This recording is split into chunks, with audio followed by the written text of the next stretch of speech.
অনেকদিন থেকেই আমার একটা পাহাড় কেনার শখ, কিন্তু পাহাড় কে বিক্রি করে তা জানি না। যদি তার দেখা পেতাম, দামের জন্য আটকাতো না।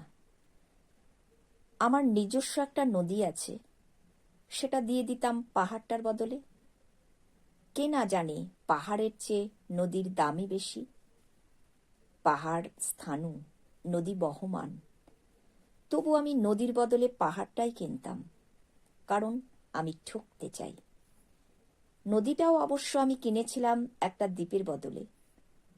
ছেলেবেলায় আমার বেশ ছোট্টখাট্ট ছিমছাম একটা দ্বীপ ছিল, সেখানে অসংখ্য প্রজাপতি। শৈশবে দ্বীপটি ছিল বড় প্রিয়।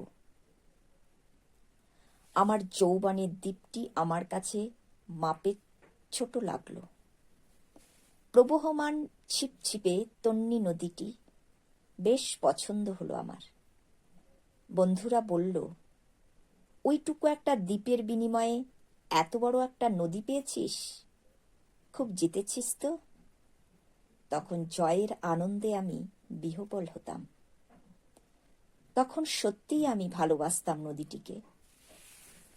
নদী আমার অনেক প্রশ্নের উত্তর দিত, যেমন, বলতো আজ সন্ধেবেলায় বৃষ্টি হবে কিনা। সে বলতো, আজ এখানে দক্ষিণে গরম হাওয়া, শুধু একটা ছোট্ট দ্বীপে বৃষ্টি।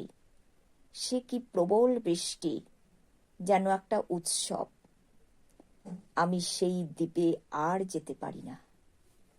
সে জানত, সবাই জানে, শৈশবে আর ফেরা যায় না। এখন আমি একটা পাহাড় কিনতে চাই।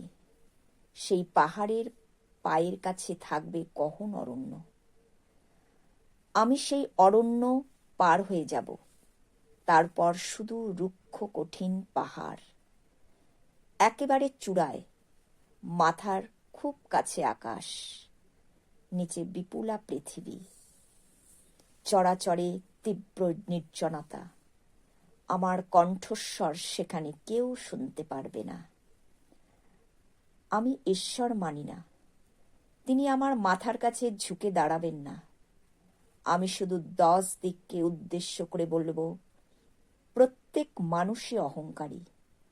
এখানে আমি একা। এখানে আমার কোনো অহংকার নেই। এখানে জয়ী হবার বদলে ক্ষমা চাইতে ভালো লাগে। হে 10 দিক, আমি কোনো দোষ করিনি, আমাকে ক্ষমা করো।